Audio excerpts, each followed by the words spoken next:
Good evening and a very warm welcome to this edition of The Big Debate.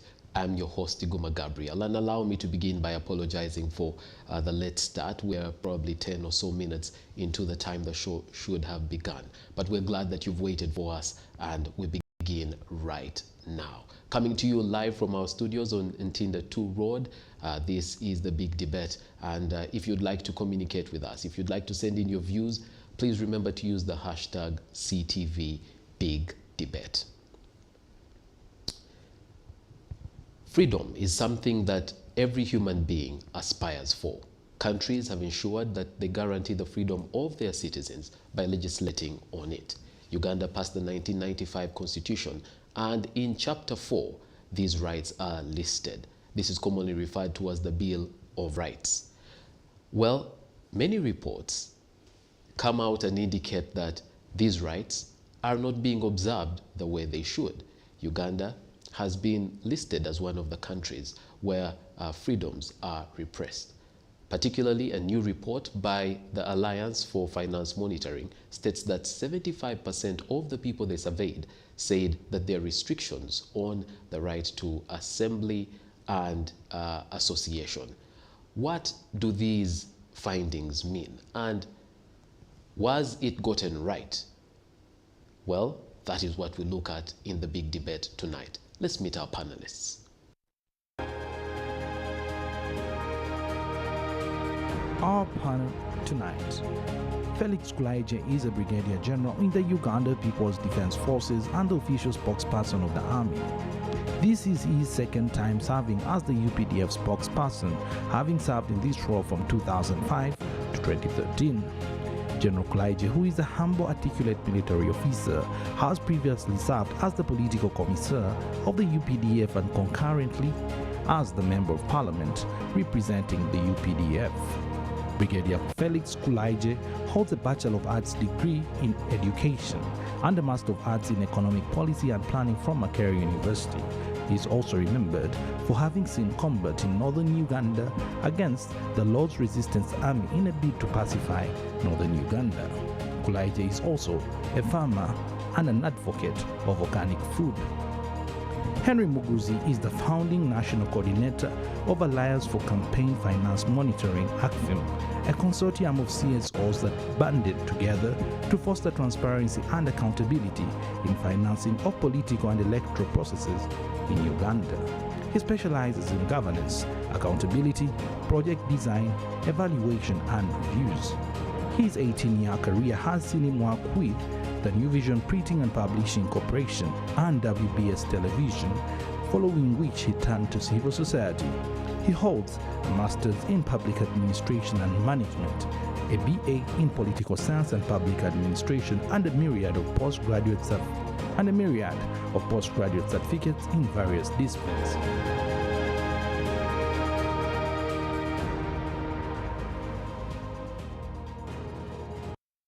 Ladies and gentlemen, that there is our panel for tonight. We have had Mr. Henry Muguzi on the show before, but we haven't hosted Brigadier General Felix Kulaije before. So a very warm welcome to the big debate. Thank you. Well, I've been in these studios before. Yes, you've been in the studio, but not on a at this time. Actually, the first TV to host me after the appointment. Yes, I remember that. Yes. So you give me, whether blessings, I don't know. I am happy with the observation that I'm an advocate of farming and organic food. Welcome. Thank you. It's very good to have you. And Mr. Muguzi, it's good to have you on the show again. Yeah, thank you, Gabriel. It's an honor and a privilege for me to be here again. All right. And it's been a busy week for you releasing that report. And let me begin by saying, don't you just add to findings that, many reports have come to in the past? What makes this different, and why should concern and attention be drawn to your report on civic space in Uganda? You're right. Thank you, Gabriel. Of course, the report is on civic space in Uganda, and there have been quite a number of them. International organizations such as Freedom House produce these, raise these. Other organizations that have been, engaging the agenda on international civic space have been releasing reports in Uganda as well. But the difference with this one is that it's the report that comes on the heels of what you can call two brutal years the country went through. And those brutal years look at the second half of 2021, when we go into the elections, campaigns start, and then November 18 and 19, the senseless shootings. And then we get into 2021, the other one was 2020, and then 2021. So 2021, then we go through the election, and then the drones start. So the events of those 2 years are things that we kept reflecting on and said, let us go to the people and see how did they individually receive these, and how did they digest the information. So what it brings out is what you can call what those 2 years, how those 2 years impacted on the perceptions and the feelings of Ugandans. And we went across, we made sure we go to every sub-region. I think it is Karamoja we didn't necessarily go through but the rest of the sub-regions, we were there, we spoke to citizens, and we also spoke to civil society actors. So we were intentional. And the reason we made it a point closest you can get citizens. If you are a citizen of a country, there are certain things you have to do. First of all, you have to be civically aware. You should be able to ask questions when you must. Okay? You should have some sense of playing your role as a citizen. You shouldn't just be an occupant of a country. Most of the people we have in this country, because for some reason or the other, they've given up. You get to see that they don't care what happens in the development arena. They have retreated into certain spaces. You remember when people in the nation spoke about nyege nyege, a lot of people were, wanted to participate. But when it comes to civic issues of why is it that in my health center there is no electricity, but we've been having a rural electrification project for so many years. Why doesn't my health center have a doctor? Why doesn't my school have, those things? So citizens are supposed to ask these things, and citizens are those who are supposed to kind of help their government. Help their government in a sense that they should love it, and love it. A person who loves his government or her government is one who criticizes it when it does wrong. So the one who says the wrong things being done and then does nothing. So we said, let's speak to civil society, but also we also spoke to the Wananchi, the one that seem to have retreated, and the views we bring together in that report are a reflection of what they think as of now. All right. And of course they could change. We don't know what will happen, but as of now, that is the situation. And very soon I'll come to you to give us, highlights of those findings. But I see what you did there. You very cleverly said that, the one who criticizes the government or their country is one who loves the country. Who loves it? Otherwise. Well, yes. If I may just come to Brigadier General here on, you definitely have, interacted with such reports before. You have had very many times or received reports that say security forces, have been at the forefront of these violations and, the shrinking of civic space. How do you receive, this kind of, assessment of the country, but particularly of the work that you do?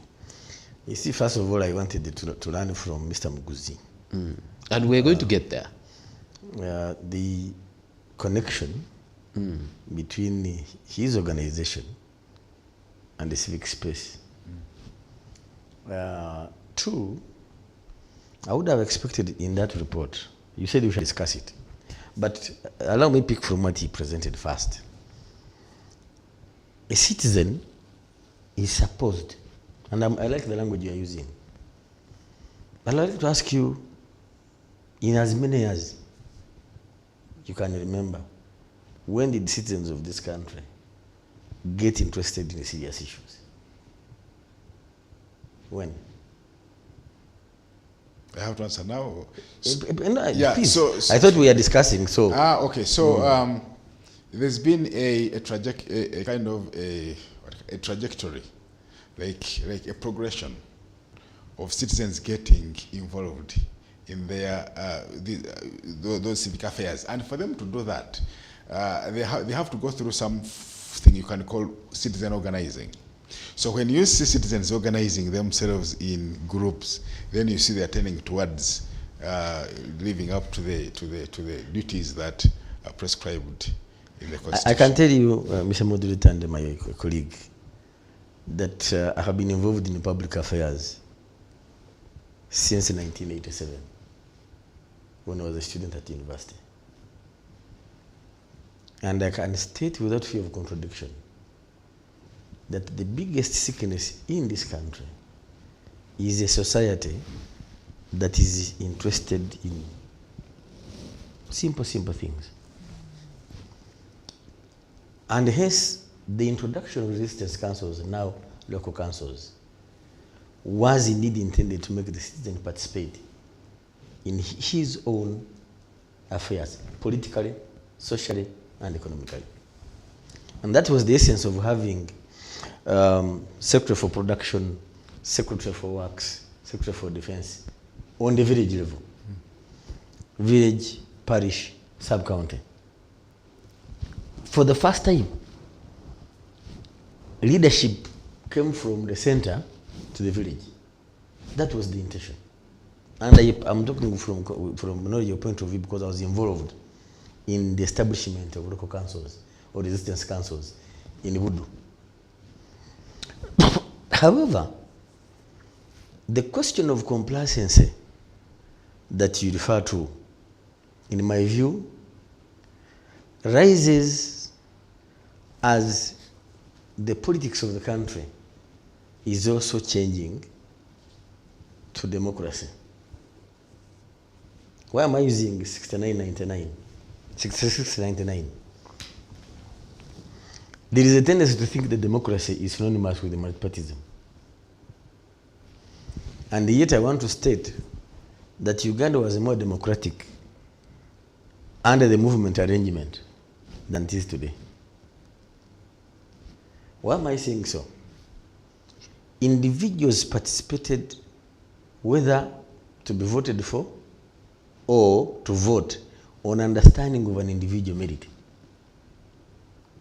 It didn't matter where you came from, but did the people know what you stand for? Other than the party color. Number one. Number two, I'm building a case about the civic space, because every report talks about rights. I don't see responsibilities. Article 17 talks about the duties and responsibilities of a citizen. And these have been ignored completely. Because you see, as Mr. Muguzi enjoys his rights, he must not infringe on mine, and vice versa. Okay? 1, 2. There must be civility on both of us to respect each other. 3. The society you are studying, how is it? You have said they have given up. I don't think it's about giving up. Because the giving up you are talking about may be the case in the Central, it's not the case in the West. I don't know whether you have observed that. The giving up may also be due to the economic conditions people are living in.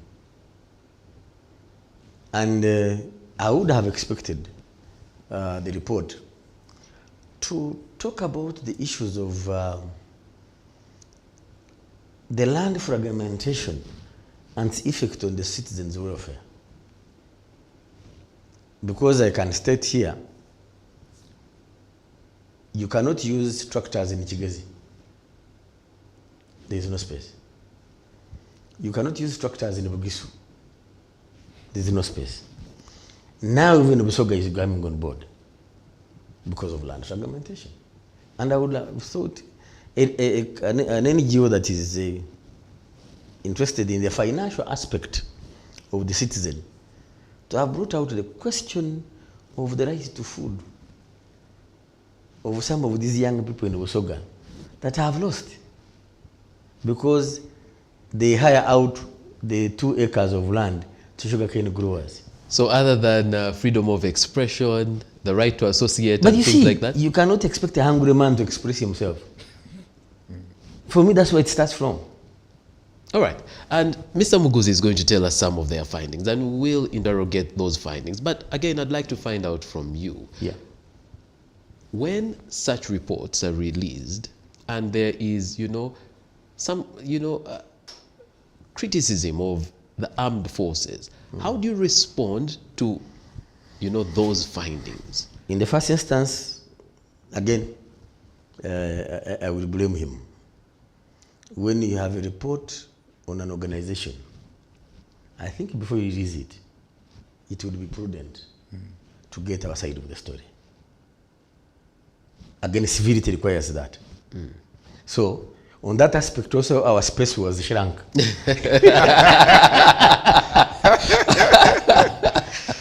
Because I would have gladly had an interaction with whoever you sent or if you came yourself, and we discussed the side where we are accused. But I want to agree with him on the aspect of criticism. When you criticize us, you are acting like a mirror for us. And if we are professional enough, we should appreciate where positive criticism has been made and where it is not fair, we show you where you have not been fair. Well, that didn't happen. I just received it from a journalist who was asking me questions, my reaction to the report. So I requested her to send it on my mail and then so that I could look through it and then be able to respond. All right. So criticism is very welcome. It is not only civil, it's a responsibility of the citizens to criticize their government. All right, great. It's good that we agree on that bit. Now, Mr. Muguzi, we definitely don't have enough time to go through, all the findings, but there are those that, are worth highlighting, especially for our viewers who could be following that, haven't interacted with this report yet. What are some of the things that you found, and were there any surprises? So the report focused on 5 dimensions. Dimension number 1 was on freedom of information and expression. Dimension number 2 was on rights of assembly and association. Number 3 was on citizen participation in all those government-led processes, whether they be economic or political or social. And then dimension number 4 was on non-discrimination and inclusion, which also focused on women and youth participation in civic affairs. And then the last one was on human rights and the rule of law. So, but allow me to go through these dimensions to again focus on what we looked at in each of those dimensions. On the dimension of freedom of information and expression, we looked at freedom of expression as it is being guaranteed by law. So we would look at the laws available, because those are the guarantors, and then we look at the practice. So we would ask, are they guaranteed by law? They say yes. What about the practice? If the practice is to the contrary, then we would score. The other parameter we looked at under that was media freedoms, being guaranteed by law, but also respected in practice. And then the last one was on internet freedoms. And the biggest minus on internet freedoms, people have called the blackout. The internet blackout we had on election day. And they discovered that their enjoyment of that right rests on the whims of he who has the powers to turn on and off the switch. Okay, and then on the dimension of freedom of assembly and association, we looked at the right of assembly as they are guaranteed by law and in practice. We looked at the rights of association. We looked at civil society ability to function independently. And then we also looked at the fiscal environment within which civil society is operating. Of course, one of the outliers there was the suspension of the DGF, which was supporting many others, and many of them thought that action of government shrunk the space of civil society.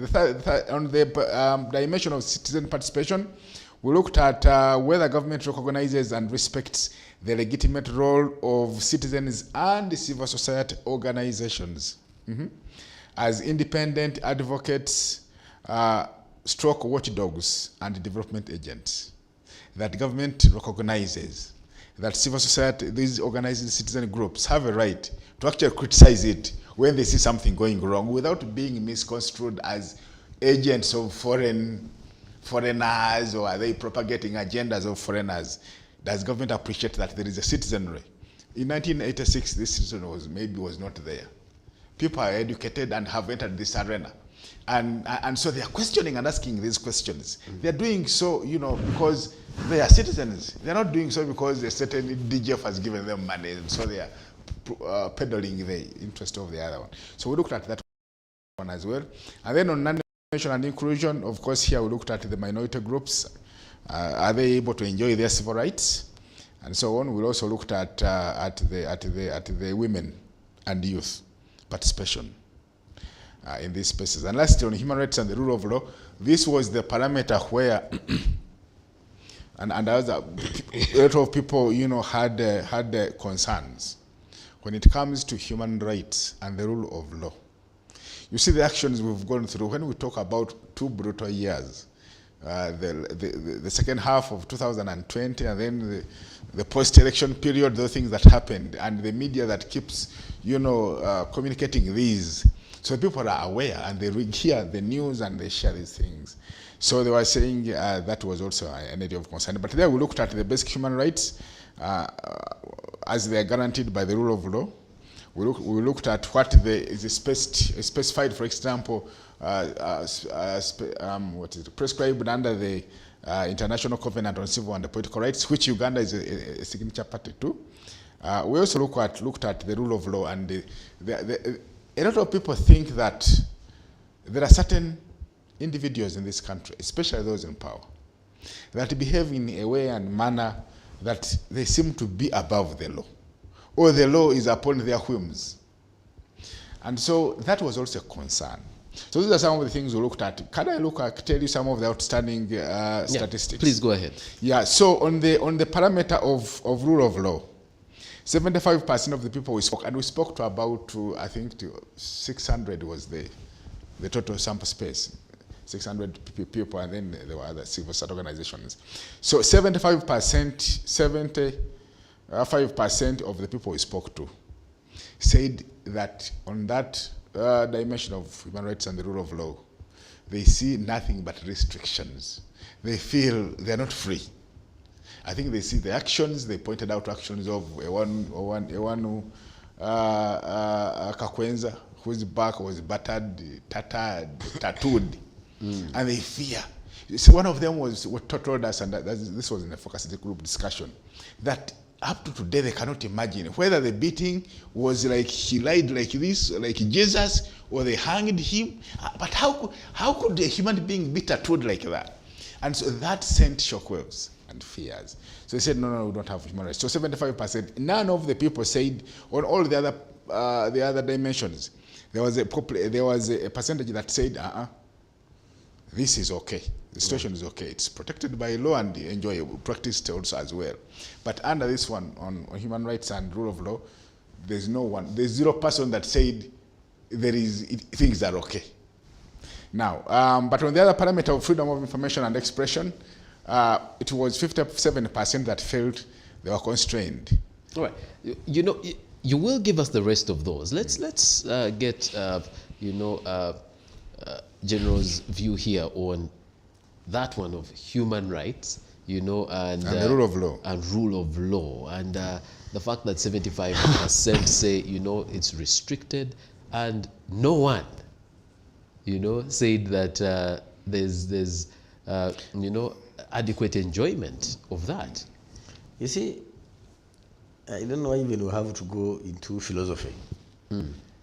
The fact that we are seated together to debate this report, in my view, is an indication of openness. I don't know whether you get what I'm talking about. Because in a restricted environment, the issues I've raised as complaints against the makers of the report would have led me to even summon. Okay? I don't have the right to summon him. But in a dictatorial environment, as a general would have said, I want that man here. And he would have been brought. Do you want to go that far? Of course not, we want to go there. I want this kind of interaction. Because for me, for us, the people who joined this army to serve this country believe in the power of reason, not the power of force. Are there incidents or cases where indeed rights were violated? And the answer is yes. But what is the environment that led to that? And that's what I would like to bring to Mr. Muguzi's attention. You see, one is our mistake as government. At some point, the competitors with the government were doing the talking, government was quiet. And some of the accusations, untrue as they may have been, went unchallenged. I always hesitate to discuss the question of Kakwenza because I have very big reservations about that case. Very huge reservations. First of all, even that question, that tattooing, I mean, so artistic. Really? Yes, it's very artistic. Ask him. It is. Very artistic. Okay. So there is no way somebody who is torturing you will have that time to do artistic designing in your back. No. And one of the unfortunate things in this country is that we do not question the things we see. We swallow. Well, so I have reservations on that case, and I always prefer not to discuss it. Yeah, and yes, we understand that you have reservations, but yeah, because but of that reasoning. Let me just give and if we may find out for the benefit of the people that are watching us, did the security forces admit to having Kakwenza? Of course, he was picked. And before he was picked, he did not have, the tattoos. He is picked. He is in your custody. He returns with tattoos. Can I inform you? What should the conclusion be? Can I inform you? Yes, please go ahead. You see, until I've been given the authority to use this information. It's because what I'm sure about, that tattooing was not done by us. There was a private arrangement to tarnish government. And apparently it succeeded. Now he is the international hero. One of the things you said, just a few minutes ago. So probably the mistake we made was picking him. Actually, yes, there was the mistake of picking him. But just a few minutes ago you said that the mistake government has made is to stay silent. Now, yes, when something like that happens and government says this did not happen under our watch, why can't you bring out the information that shows that it was not government? That we shall do. But what I want to confirm with you is that the 2 years referred to 2020, the second half of 2020 into 2021. We did not do the communication as we were supposed to do, admittedly. And so the narrative, after the narrative that was spreading, Mr. Muguzi, I don't know if they found this out as well, was the government was about to fall. The narrative of 2020. That narrative has been there for many years, but it doesn't fall. It always comes around the elections and just after. The conviction that was being spread was this government just needs a push. It's at a cliffhanger. It's at a cliffhanger. Yeah. And what you saw in the November riots was actually to achieve that narrative. And we have been shy not to speak the truth of what we know. That people came out on the street having been convinced that they are pushing off this government. And certainly it was misleading.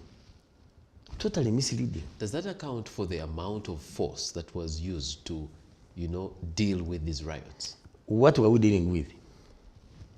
If you look at a book by Hans Mogenthau, Politics Among Nations, he lists threats to national security. One of them are riots. And riots bring down governments. You don't know that? Where is Mbarak? May so rest in peace. Where is al-Bashir? Riots bring down governments.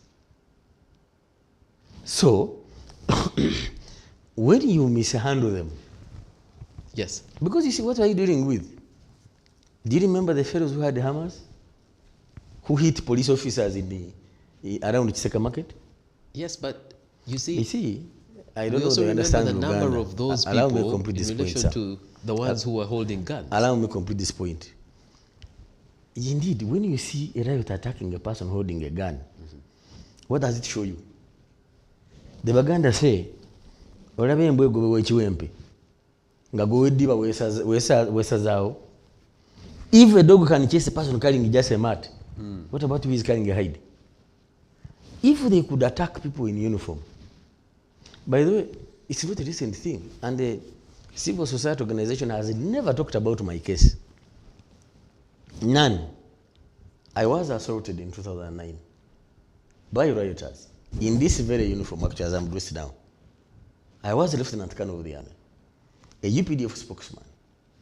No civil society organization ever condemned that act. None. Right? The English say, since the hunters have learned to shoot without missing, the birds have learned to fly without patching. If you are attacking a senior officer of the army, who is safe? So when you have riots of that nature, that think government is falling now, you must be firm in ensuring that you control these riots. And by the way, I want to state it before the camera.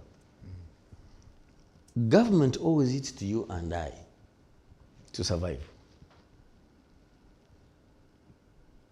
Maybe you don't know, but there is an organization, the US, that had predicted Uganda to be a failed state by 2030. And some individuals have been hoping to see that happen. A failed state by 20 when? By 2030. That will not happen. And so, anybody who wants that narrative to be realized, that Uganda is a failed state, is daydreaming. We have a duty to you as citizens of this country, to ensure there is a government that serves you. And so, when you threaten it, you see, rule of law, you cannot clap unless you are using two hands. Okay? The rule of law must be respected by all actors. Now, for starters, the media world. Excuse me. And the report captures. The report captures that because I know that's great where detail. I know it is given a lot of detail. That's why I picked it out. You, the camera person, all right? You go into the rioters. All right? Yes. Security agencies are confronting rioters. But where are you? Among the rioters. What is going to happen in your view? You see, professional etiquette is a demand on all of us who are professionals. Whereas I will reprimand a soldier who has misbehaved, and indeed we arraigned many in the court martial. I don't know that you are able to capture that, sir. Yes, After but the they'll November capture riots, more the civilians in the court martial. We arraigned, no, even our own soldiers. After those riots, we did. One officer actually was demoted. However, like I said, we are to blame because we do not aggressively come out. All right, General Kulaije, if we could just use the example that you just vividly described here, a member of the media You go among the rioters. will go among the rioters, and they probably are in the wrong place because as the forces are quelling those riots, at that time just differentiating will be a problem. But you've also seen where the target is the media personality, with their camera and the famous or infamous total surrender, with nothing else around. There is And that surrender being, one unfortunate responded to incident. with lashes. There is an unfortunate incident of Akena. The one who surrendered, it was Akena. A friend of mine, I worked with for a long time when he was with Reuters. In my teaching to soldiers in the media and the military operations, I always bring that case. Okay? I was in Botswana with the then Speaker of Parliament, and I saw it on TV. I cried. Because that behavior was not the UPDF I know. And this brings me to something that I wish to see civil society organizations addressing. The question of the question of values of our society. Why am I bringing it up? The behaviors you see in security agencies are not very different from the behaviors you see or you saw among the rioters. Correct. It's the same pool of It's the same pool of society that we pick from. And two, you join the army when you are between 18 and 25. We train you for 9 months. In the 9 months, you are learning how to survive in the battle, how to kill the enemy. You are learning all sorts of subjects. Because we assume we are given the best of the society. That's why we demand a letter from the LC1 to say, I know Muguzi, he is the son of so and so, he's of a good character. Now, see where our problems start from. The LCs recommend people they don't know. Okay? So you give us individuals that actually are supposed to be rehabilitated first. And for us, we go and empower them. When they come on the street and they meet this individual who yesterday showed only one side of the story, because I'm also coming with that aspect, nobody talks about it. Because the camera only shows you what the camera holder wants you to see. For instance, you remember the incident of Honorable Chagulanyi's car with the flat tires. Do you remember? Yes. Nobody shows you that he actually crashed into a police checkpoint. I did watch that footage actually. Two, when you crash into a police checkpoint, you're already a subject of the law. Yeah, because you are not, you are disrespecting, you're breaking the law. You are breaking the law. And as a leader, you should demonstrate by deed that And I have not seen any. That those who have condemned from this side. Yeah, but we have condemned those severally. We have okay. said there are misleaders in opposition, misleaders everywhere. Yes, and that is, and that should not be, encouraged. Yes, and as the media, just like you talk about the training for the army, the training for the media, your story should be balanced. It should, not show just one side. And yes, I've seen some of you in political activism, and yet you're journalists. But so where do I regard you? Journalists remains a political animal. They're still citizens, They are political animals. And I'm not. I agree. I agree, but professional etiquette does not allow us. For example, I'm not allowed to have a political party. No, I'm not.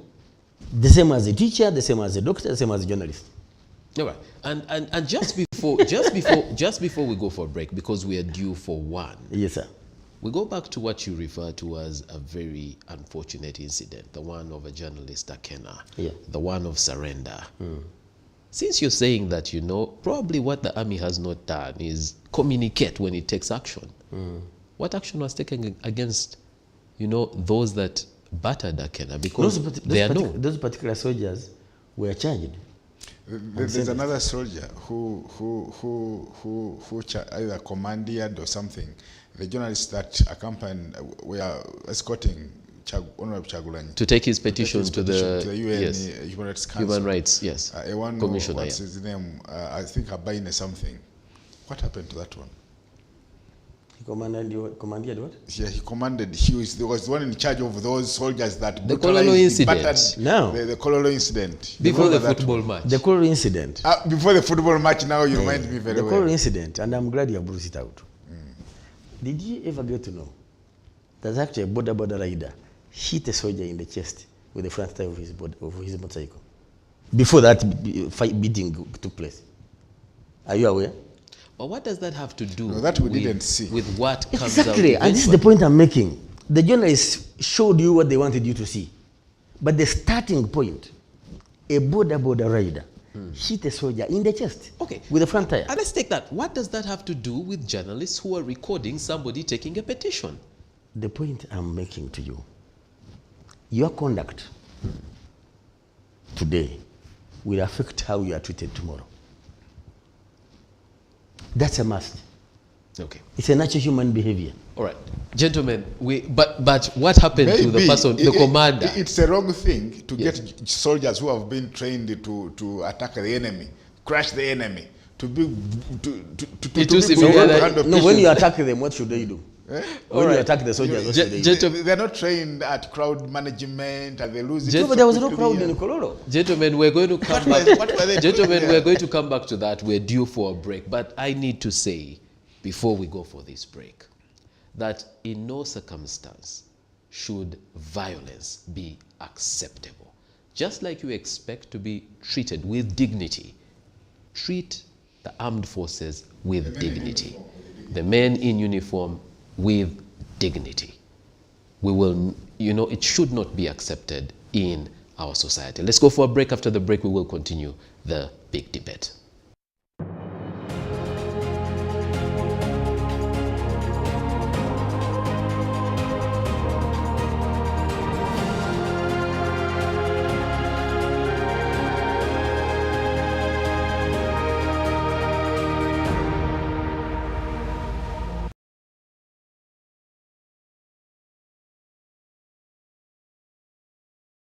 We spend all the time trying to live other people's life, and along the way we lose who we are by copying what other people are doing in their relationship. You see, from the last time I met your sister, I've not spent a day or a minute without thinking about her. It's a good surprise on a Monday. This is nice. So you and him are...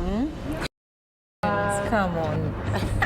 Just friends. Either tell me where you're from, or you go back to where you've been. Thinking it would work out here to find out. That's not who we are after experiencing a great disappointment. She's in love with some other man, so classy, a gentleman, not bulldogs like you. These are the mistakes girls do. Now showing on SEETV. Don't blink.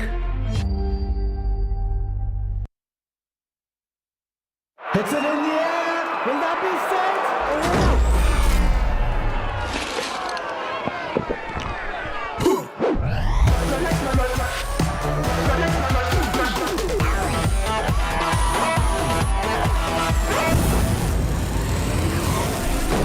He's done it! What a magnificent performance! Recharge your day with Sting. Extreme energy, refreshing taste, available countrywide. Sting, live switched on, from the makers of Pepsi.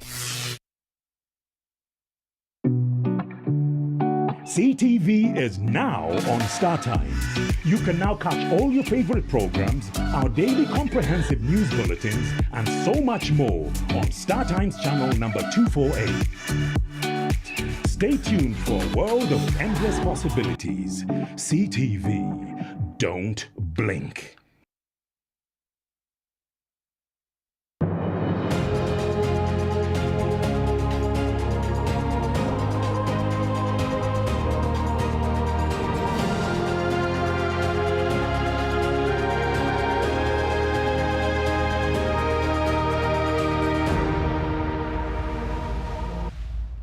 Because when you don't have physical spaces, then you cannot have civic space. Now they have gone and attacked the online spaces by enacting that amendment of the Computer Misuse Act. These acts are intending to muzzle and stifle all the freedoms of all the parameters of civic space on which a vibrant democracy would have been based.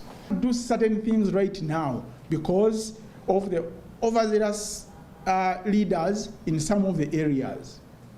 We've seen people who have paid for radio programs and they are supposed to speak over those radios to make their views heard. And another DC says, no, you cannot do that in my area. And money is lost and people cannot hear from other people. This is very, very unfortunate. During the 70s, there used to be Peugeot vehicles which would pick people and put them inside the boot, and people disappeared. Today, we have the drones. It's common knowledge. Drones are everywhere. You could be picked anytime. If you are lucky, after a few days, you'll be somewhere and your people can locate you. If you're unlucky, they would use the state coercive machinery to instill fear and make sure that people do what they want to do. They would make sure that they sabotage any form of citizen organizing, whether through commercial activities, whether through civic activities, whether through religious activities, because today there is not one group of citizens that you will say is well organized.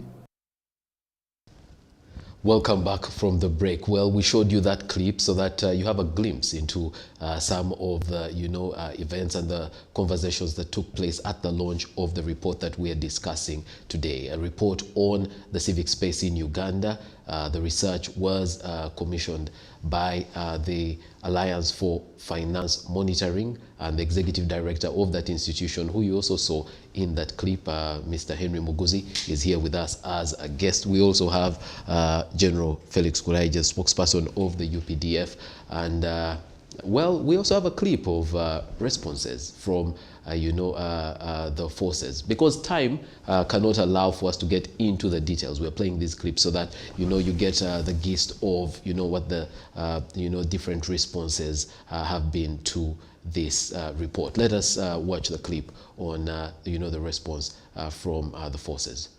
The state arrests, however, unlike some of us have been predicting, the criminals exploit the kind of tension in the country and also do what they did, like they did on Thursday with the Pakistani. Those were criminals. But the state will arrest you, arraign you in court. That's the bottom line. At least I remember there was even issues of beating up people. That one has stopped. What of the issue of drones, which seems to have started, General Kulaije? I cannot defend the issue of drones because, first and foremost, I have not known us to buy drones as our official vehicles. Mm. So whose vehicles are these? Just a moment. All right. Number two, indeed I've heard about drones taking some people before I became a spokesman. And when I was reappointed, it's a matter that I took keen interest into. And other than propaganda today, between the month of Feb and today, that's why we were even able to isolate the case of the Pakistani. The story of the drones was dying away. True or false? Yes, it is true. It is. But like I indicated earlier, you cannot have democracy in a society that is not democratic. It becomes very difficult. Some individuals have tended to look at democracy to be synonymous with the mobocracy, with the mob. Okay? But two, like I've said, we are supposed to work together with the citizens to deliver better service. Okay? And the existence of some of these offices, like mine, like the Chief Political Commissar, are purposely to listen to the citizen and make the right responses. Right responses both internally and to the aggrieved. Because we owe it to you. We must account. And this is an accountable force. So when some of us err, and we get to know, we investigate those who have erred. Because we don't have angels, we have human beings. Some individuals, yes, misbehave, or error in implementing orders they have been given. However, my appeal to both the media and the civil society, let's practice fairness.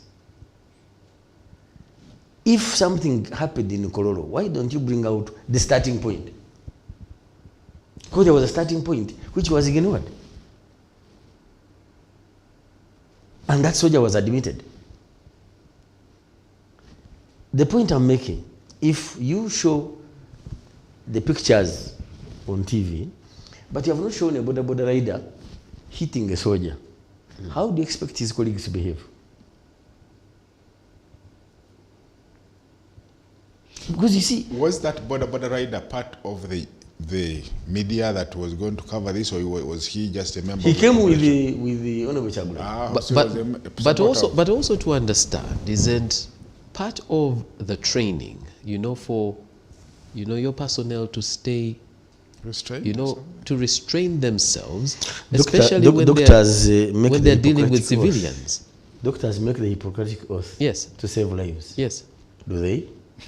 Well, they make every attempt to save lives. Some don't. I hope you don't. I hope the army doesn't make an oath to kill people. No, the point I'm making. Yeah. Yes, we are trained to do that. All right. It's just like they are all cars. The Mercedes-Benz and the Toyota are all cars, but the shock absorbers are not the same. Are they? Suspensions are also stronger. Suspensions are also stronger.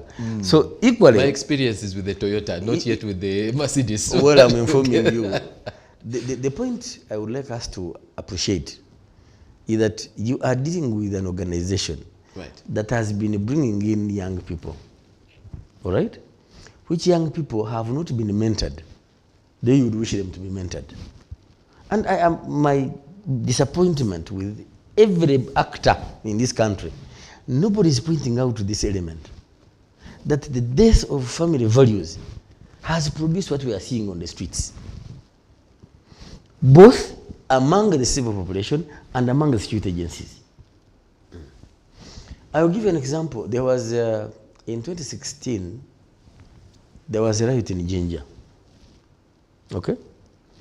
And the policeman fired a tear gas canister in the market and told the women,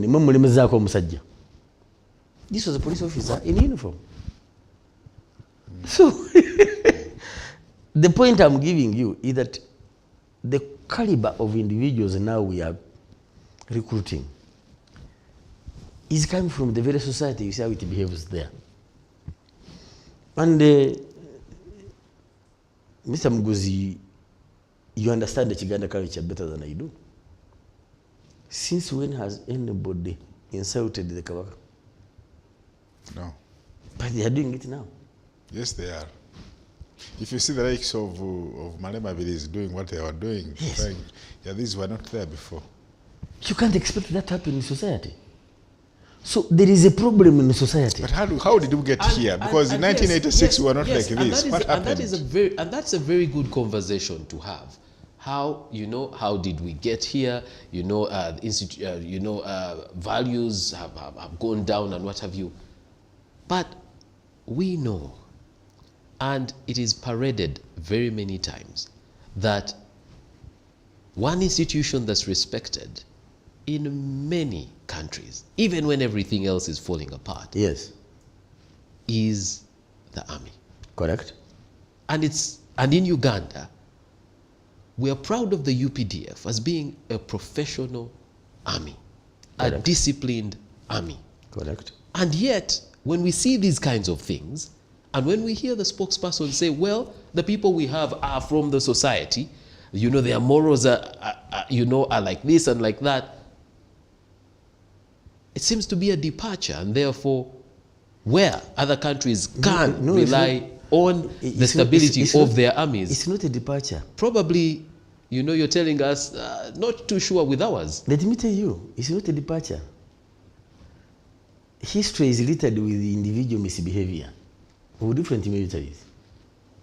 Have you heard of the My Lai massacre in Vietnam? Was it yesterday? Have you heard the issues that happened in Iraq? These things happen with individuals in an institution. The bottom line, how does the institution behave to those individuals? Because whereas others have been protective of their own, even when they are accused of misbehavior, for us we are harsh. We are the only army in the world that has executed our own soldiers for misbehaving in the public. That was many years ago. No. Until 1999, when these blessed civil society organizations accused us of being brutal to our own. Otherwise, for us, the death penalty was still respected in the UPDF. You rape, you go. You kill, you go. You defy the child, you go. And we do it where you have committed the crime. Just last year, we had the case in Rubizi. A soldier who had raped a woman was tried from the very scene. We have not moved from our policy. But I'm also giving you an analysis of what has led us here. How do we get here? That was the question you're asking. And I've just been giving you the answers. That you, we the parents, have neglected our responsibilities. That you have young men and women that do not have values anymore. No wonder somebody comes in a public office, his interest is first and foremost, how do I acquire a car? And therefore, squander public resources. You have public servants who earn without working. All right. But so, now that we okay, you know, until recently, Ugandans would feel much more secure being near a UPDF officer than being near a police person. It is still the case. You see? Well, until when they started not quite anymore. Expanding their role in elections and doing the kinds of things that they were doing, until the drones started coming, then people started saying, oh, maybe the military is also like the police, we shouldn't trust them anymore. And so these are some of the things I think for you as UPDF, you need to grapple with, because there is a perception out there. Yeah. When the people see, they make out a perception, they get timid, they fear, they make out all sorts of stories. And like you are saying, there's no one that comes out to guide on what does that mean. When things like this happen, people want to see that there is some action, some reprimand on the men in uniform that have done committed these crimes, and we don't necessarily get to see. I was not aware that most of the soldiers that were shooting aimlessly, I remember the president asking the strobe light where were they intended to go. But people shot in broad daylight. That scene came out of nowhere, and nobody expected it to happen with the regime we have, especially. And so when you don't get to see those who did it being reprimanded, and that reprimand being maybe we see only what we want to see. Maybe. Because I'm asking this question deliberately because I remember the line of the soldiers that were arraigned in the court without their headdress for what happened in November. Start even from the COVID time. General Kulaije, yes, I also remember that. Yes. However, you remember what happened when those were brought, yes, were lined up like you said. Yeah. Were they acquitted? Because there were videos, of these incidents.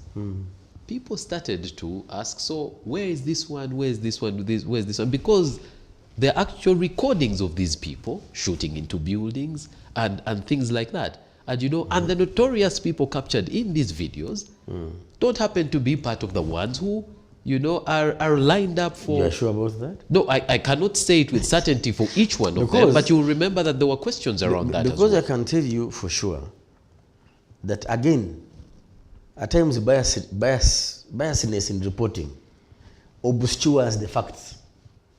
The Kolo incident talks about, there was a talk about one individual, and he also mentions it here. I took to task... The commander. Yes. I took to task all the journalists for anybody to place this man on the scene of crime. Nobody did. And you cannot manage an institution by following whims. There must be evidence. No single journalist placed this officer on the scene of crime in Kololo. But the name was talked about. That's not how we run an institution. The journalists were battered there. That's clear. Did the UPDF investigate who did it? And I believe that this comes from the direction of, for example, in the army, there is a line of command. There is a person who will be commanding. There was a captain commanding those forces soldiers. Have been deployed. There was a captain in charge of those soldiers. What did he report? Did he report the beating of those young men and women? Because today I know was there a need to report? There are children who don't want to do journalism. Yeah, because of what they saw.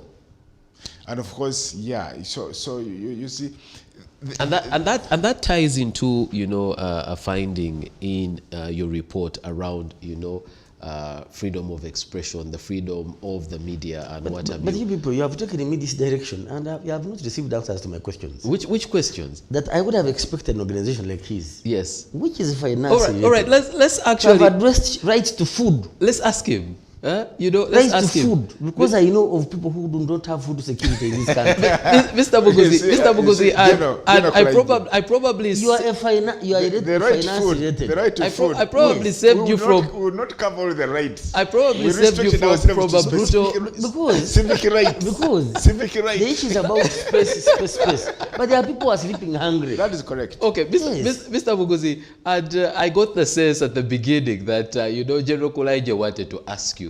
They are liars for finance monitoring. What are you doing talking about civic space? When they are individuals who have no access to food. That is correct. In fact, when there are children being battered by stepmothers, including a recent case where a child was being buried alive. We see them. Then we see them, and we also wonder, and that's the future of the country. How did we get there? How did we get here? I've been trying to explain to you guys. You are simply pushing it back to me. No, but the thing is this. Who has made sure that the economic conditions are terrible and things are not fixed? Because you see, when we have voted a person in office, a group of people in office, we expect them to take care of these things, and come up with the solutions and so on. But if things don't work out, then who do we blame? The same ones we entrusted power with. Just like the saying goes, that you can take a cow to the river, but you won't force the cow to drink. Are there programs the government has made to address issues of socio-economic welfare? They've not done enough. What is enough? So, if you look at what has gone wrong, for example, many Ugandans at the time of your coming to power, your government's coming to power, had not gone to school, and so many of them were fending for themselves. In towns, there were those markets, there were quite a number of things. Those disappeared because and nobody knows those people who used to work there, where did they go? When you speak to people in Chikubo, they tell you that those who used to import from China, there's one product that they keep flagging, Tiger Head batteries. 40 by 1990. 92, early 1990s.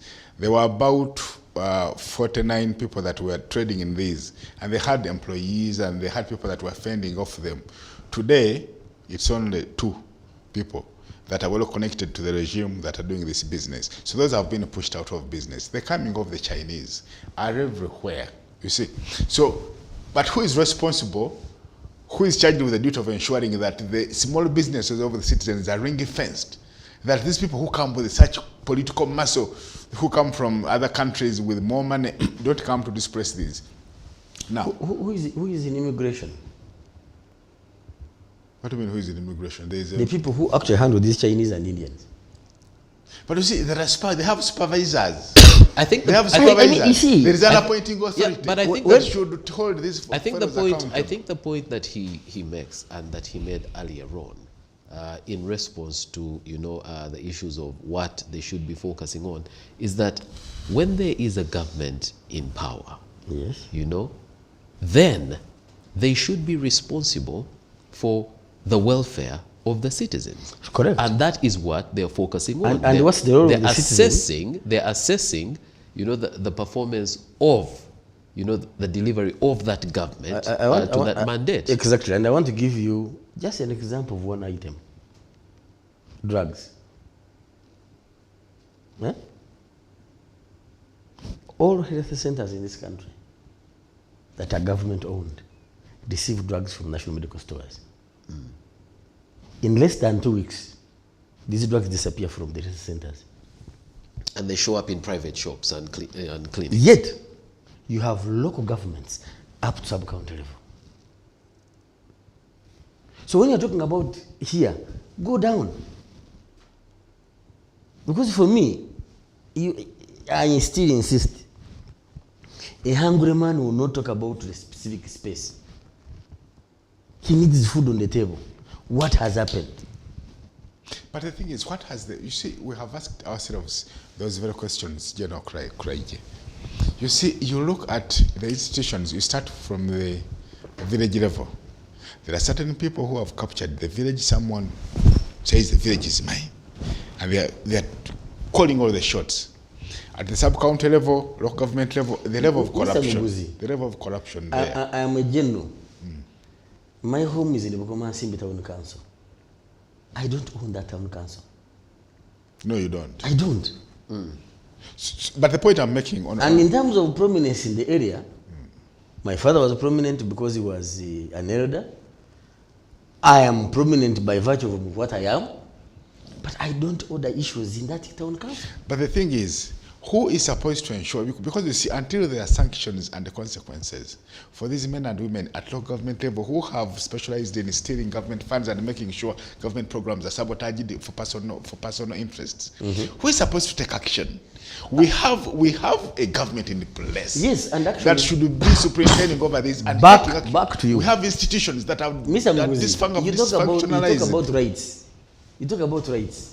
When a man is arrested or a woman and arraigned in a court, and this fellow is given a bail in 2 days, what do you want the government to do? There must be consequences on who? On who? On them.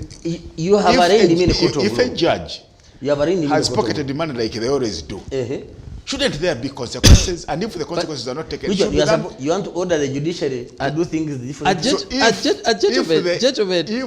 If we could put that back in the context of what we are discussing here, yes, I like that you say, people commit crimes, they're arrested, they're arraigned in court, and they're given bail. Yes. In line with the law. Yes. And yet, part of what's pointed out by this report and other reports, including the one by Amnesty International, is that certain people are detained without trial. They stay in custody.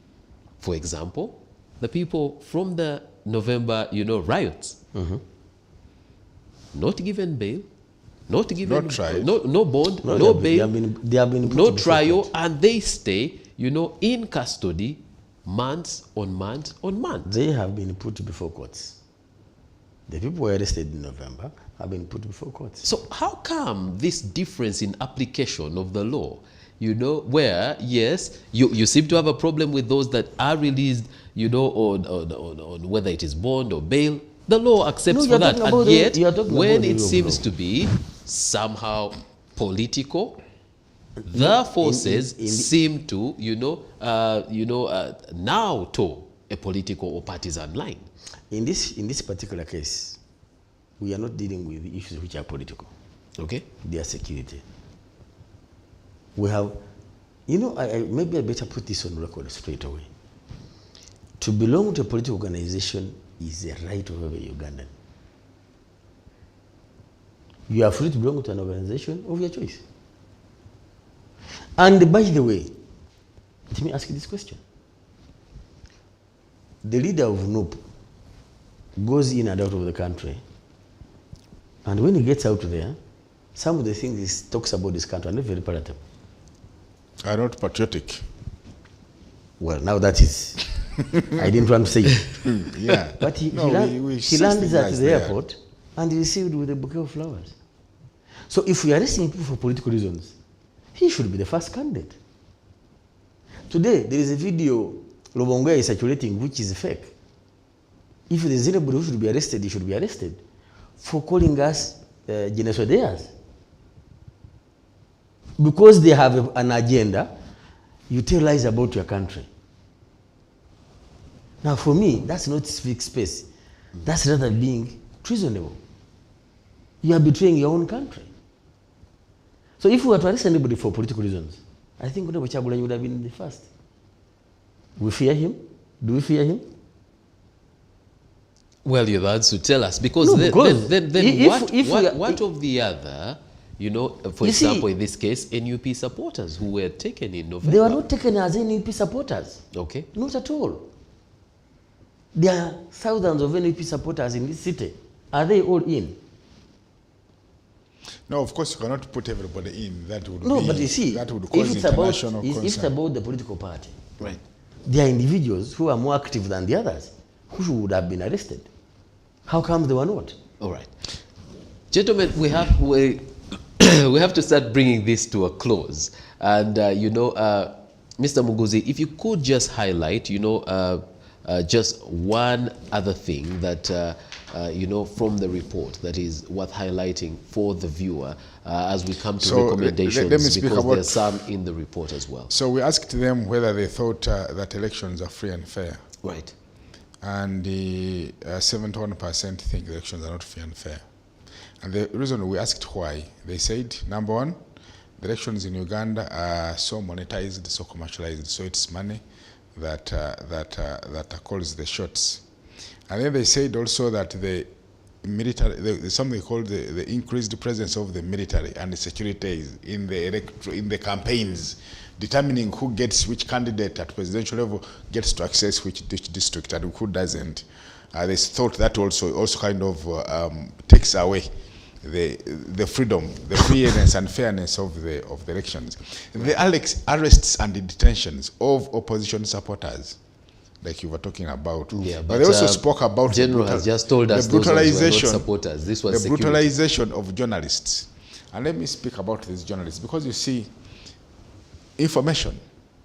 If you read Article 19 of the International Covenant on Civil and Political Rights, it says that information is the oxygen of democracy. But that information is relayed by journalists. Right. When a campaign comes, a campaign period comes, it's usually the journalists who shall go to the campaign and pick out the information and bring it to us to know which candidate is saying what, so that we can make a decision on who to vote. Right. So if these are brutalized, then you are you know, denying the people that the freedom to access that information. And lastly, they spoke about political intolerance. Neither the opposition nor the government in power have the necessary the tolerance needed to make democracy blossom and thrive. And therefore, we thought that was an area of concern. And of course, they pointed out another thing. There are concerns about the Computer Misuse Act. And as you know, because of the fear. The recently assented too low. When people see what they see, the actions that are taken on a few, the way some few individuals are handled by the security, the men and women in uniform, would send shivers to many people in the population. And therefore, many of them had taken refuge to social media. But of course, this is not to say that social media has not been abused, because many of them, myself, I see the kind of language you traded there, especially by the young generation, and I shudder. And I say, what is this freedom bringing? What is this? But also, yeah, but the Computer Misuse Act, I think it's the spirit of its enactment and some of the provisions in there have tended now to send the netizens almost into some corner, because many of them seem to be in fear. Nobody knows how they are going to navigate this. And therefore, as we head towards elections, we get to see that these are things that are kind of pushing people to sit on the fence. We were interrogating one dynamic, especially in Central. When we analyzed the turn-up percentages, the turnout percentages in the previous elections, we discovered that in the Central region, the total turnout, the average turnout was around 49%, below 50%, below less than a half. And this is a region where you have a concentration of radios, and so the level of civic competence should be high. So when you have such laws coming now, you are likely to suppress voter turnout even much further come 2026. And therefore, I think these are areas of concern. All is not lost. We think if there is a campaign to put right and explain some of these things to the citizenry, there would be something to salvage. All right. General Kulaije, on participation, in elections, the role of the army in elections, and on digital rights. You seem to have a quick comment on digital rights and what people are saying on the internet. You see, like I said, rights must have responsibilities as well. When President Trump was using his Twitter, contrary to the liking of the owners, he was blocked. 1, 2. There are individuals in this country, because they are more inclined to government, whose accounts were closed. But others who were using their space to abuse, to incite, went on. And you see, what's good for the goose is good for the gander. It's always important. If you are talking about democracy, your behavior should be uniform across the board. Then you can afford to pinpoint my errors as a soldier. But where you have shown bias, and by the way, I may have to share with you evidence of media biasness, scientifically proven. Because there is no free media in the world. It does not exist. Every media house has interests served. So you can deceive those who don't know, but those of us who have studied, we know that every media house has interests served. And so, what you capture and what you portray will depend on the interests of those you are serving. I have seen journalists in political activism, but they are also still working as journalists. So next time when I am seeing you with your video camera, which interest am I sure you're serving? Your political interests or the media house you're representing? So rights must go with the responsibilities. This talk about rights alone is showing responsibility, is promoting an accountable behavior on the part of the citizens. And anybody who shares this country well cannot promote that. All right, and since we're talking about, expression of, of digital rights, it wouldn't be right for us to leave this without touching on an issue that has put, you see, the forces in the spotlight. Digital rights of who? Yes. Exposing your nakedness because you're looking for celebrity status. Like one musician went to immigration and they sent her away because of her indecent dressing, and she was saying it is her right. Yes, it is your right in your house, but not in the public space. We must have responsibilities as citizens. Yes. All right? Citizens must have when you are talking about rights, please let them go with rights. With the responsibilities. I mean with responsibilities. Right. Absolutely. Minus that, we are going to continue clashing. Yes, and we almost had a clash with the country because of somebody expressing their digital rights, and there are rules in relation to what you as serving officers can do, cannot do, and yet it seems like They're not being applied. Well, I think that matter was handled. Was it? Of course. Well, you have done a good job of, telling our viewers on decisions that have been made that probably were not communicated to them in relation to... But there was a reshuffle. To general... Yeah. There was a reshuffle. Yes, that is... We're You're talking not about aware? General Kainerugaba being reshuffled from being Commander Land Forces, but... Yeah, there was a reshuffle. What does that have to do with, his tweeting, because people are now calling him the tweeting general. He's continued to do so. The president made observations on this matter formally. True or false? True. And so, again, this is where we are back to the question of discipline. A matter that the president has handled, you don't expect the general to go back to it. Sure. No, that is indiscipline. Oh.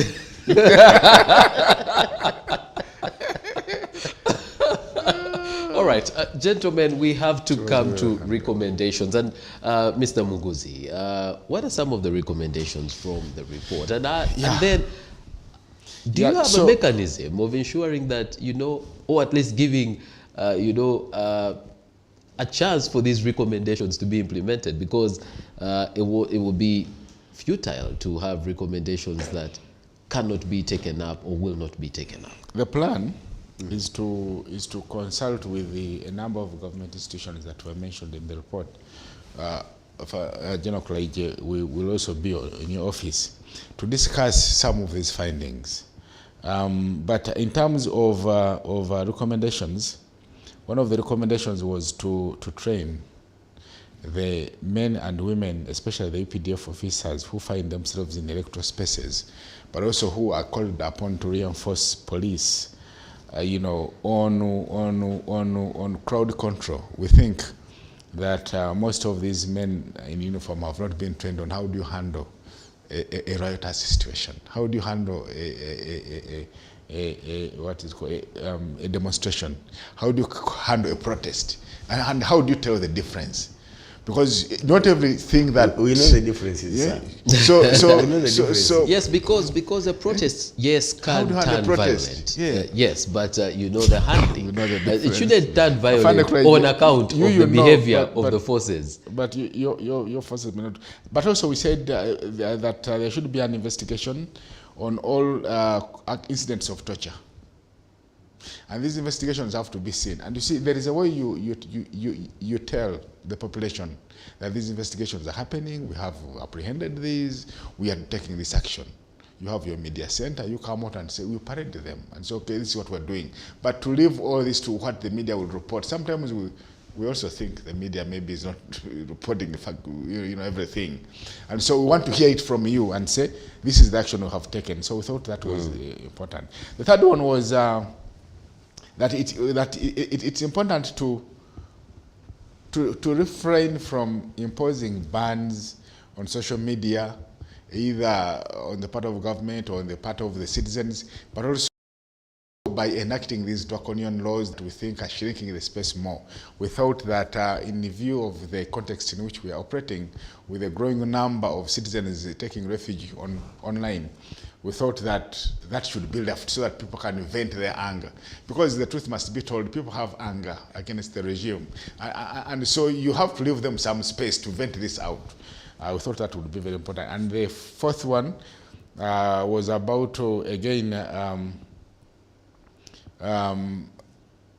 conducting training activities with the relevant government institutions such as the judicial legislature and armed forces on strategies of civic space promoting and protecting. How do you promote and protect? What is civic space? Is it an enemy to what we are doing? How should we handle this? When people come out to be more civically, aware and challenging and asking these questions, is that bad for us? Does that place us at a point of disadvantage? Does that threaten our survival as a regime?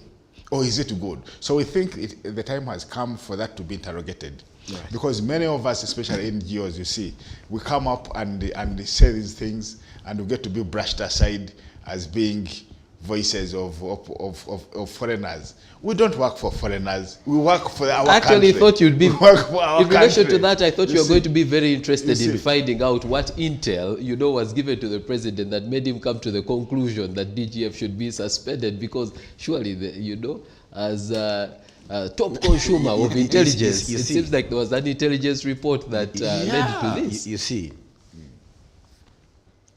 again, like I said, our shyness is our own and making. Let me share my own experience. We traveled to the US for the national prayer breakfast with the late Olanya. The US version of it, right? Yes. Yeah. And we meet this congressman.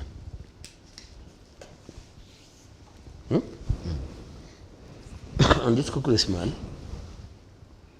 states the following. How is that young man Bobi Wine? You're asking the Deputy Speaker of the National Parliament and the members of Parliament. And I said, as a musician, he's good. And I believe it. I said, but as a leader, not yet. The next statement from the congressman was, someone should tell President Museveni it's time to go. Okay? I am a serving general.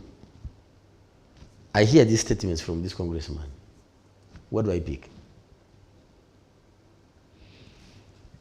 What do I pick? I actually told him. I said, sir, with all due respect, that's a matter for Ugandans, not for you.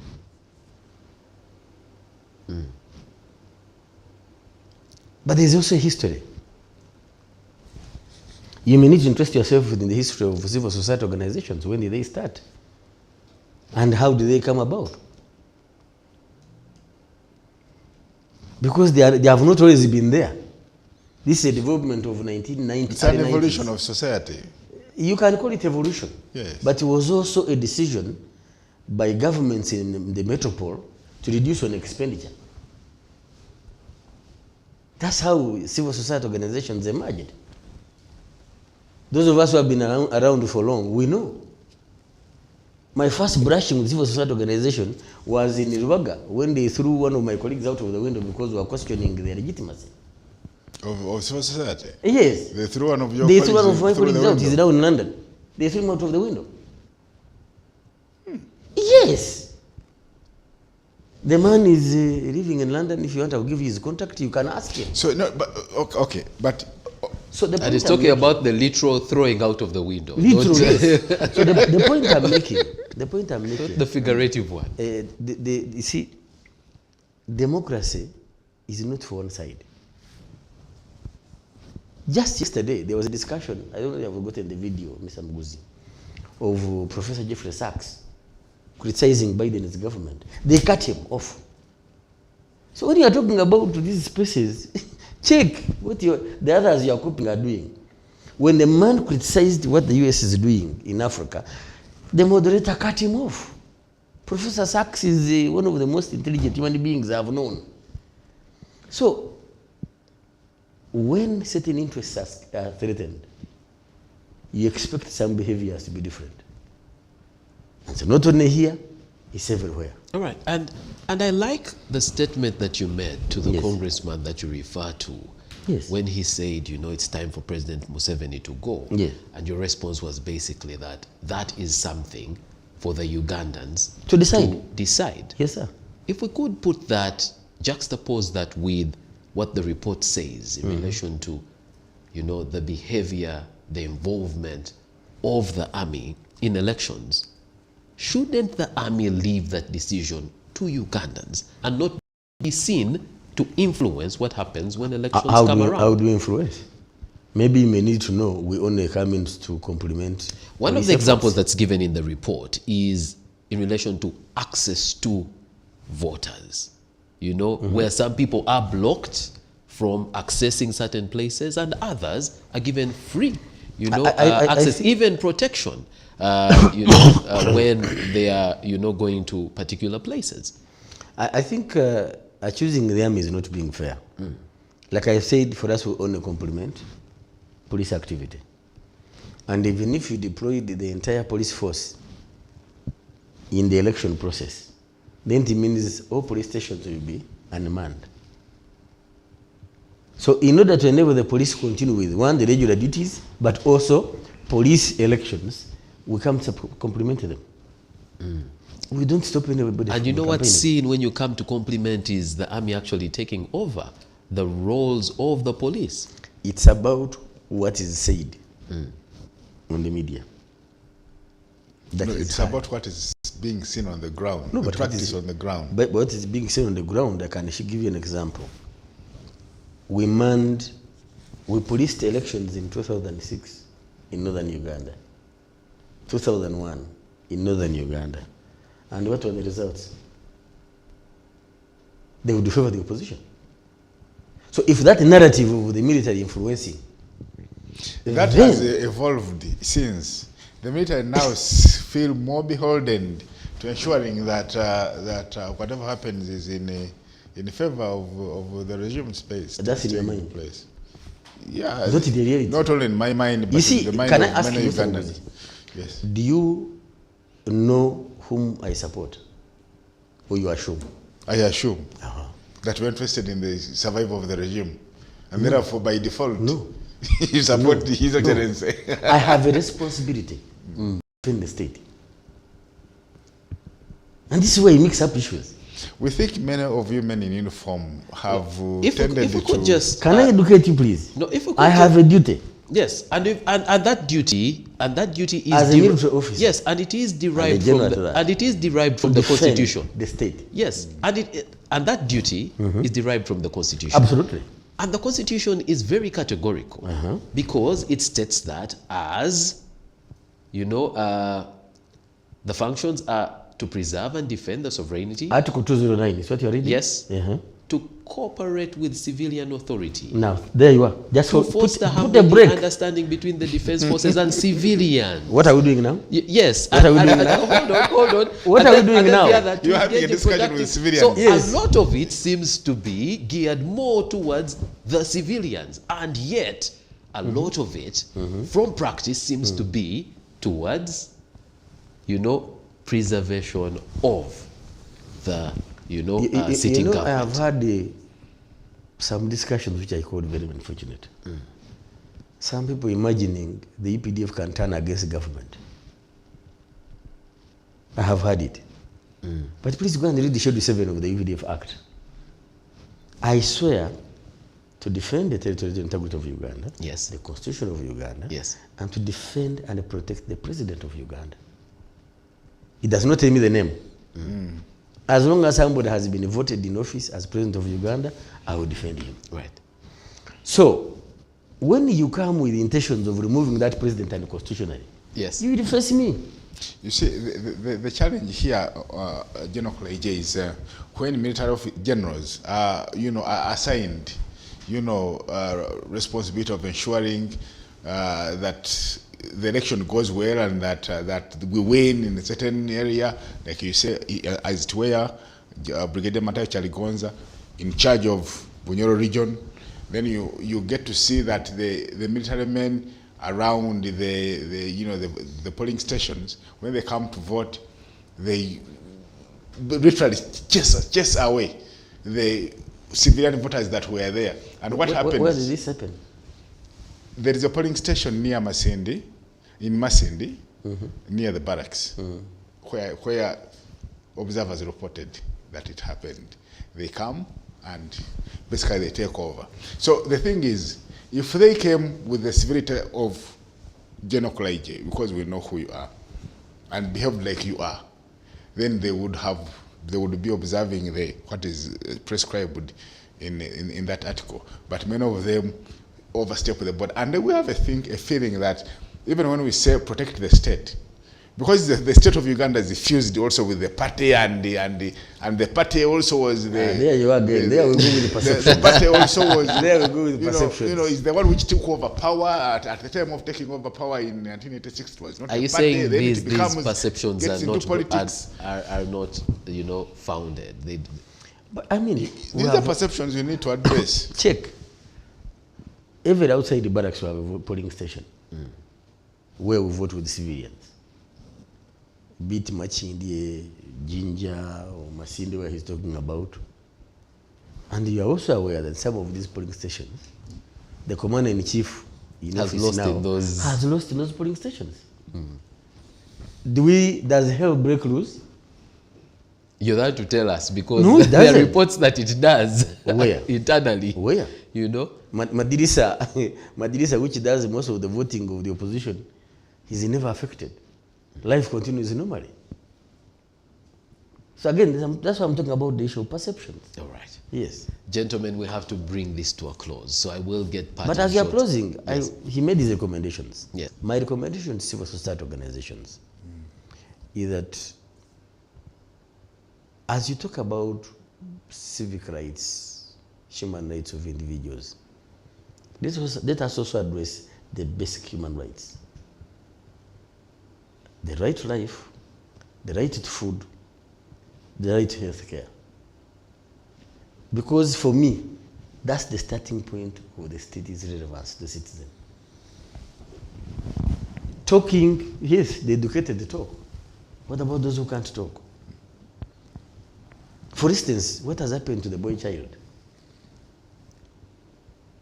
We have empowered the girl child. But at the same time, The girl child is going to UAE to do house girl work. Even Well- after we have empowered her. well, at least you're talking about empowerment. That's a matter for the women leaders to address. But you have the boy child who has actually remained in the rear. And yet you expect them to marry these girls. Nobody's addressing it. All right. Gentlemen, we have to bring this to a close. Very briefly, I'll get your final word, Mr. Muguzi. Yeah, I think it's the responsibility of all Ugandans, regardless of what you're doing, to play your role as a citizen. I think it's important, if you are in a position of leadership, never mind the political divide. We need to demonstrate leadership. Because wherever you are, for as long as there's a group of people that are following you, you just have to know that whatever you do or say, okay, has an effect on what their decisions are going to be. And therefore, because we have one country called Uganda, I think it's important for the sake of that country to make sure that we exercise leadership wherever we are for the betterment of our country. Thank you very much, Mr. Muguzi. General Kulaije. Well, thank you for having invited me. My appeal, first of all, commitment to the country that we shall continue to remain the people's army that we have been priding ourselves in. Where we misbehave, please point it out and investigate. But equally, as we come to recruit people to join the UPDF, please give us the best society can give. Right. Next year we're going to recruit officer cadets who want to graduate. This should be the best society can give us. Because these are the guys who will come back to you. All right. If it is garbage in, it will be garbage out. Okay. Yeah. Thank you very much. General Kulaije, spokesperson of the UPDF, and Mr. Henry Muguzi, Executive Director of ACFIM. With that, we come to the end of this edition of The Big Debate. And sadly, it also is the end of my time as the host of The Big Debate. It's been an amazing 1 year of hosting this show, and you, the viewer, has made this successful. A hearty thank you to the management of SEETV that has allowed me to moderate this show from its inception. And a big thank you to my producer, Mr. Suhail Mugabe, and the crew. I now take on new duties as the Hub Director of Restless Development, an NGO that focuses on young people and shifting power to young people. So I stay in the arena of making Uganda a better place. We end like I usually do every Wednesday by saying good night, God bless you. And today we add, God bless Uganda.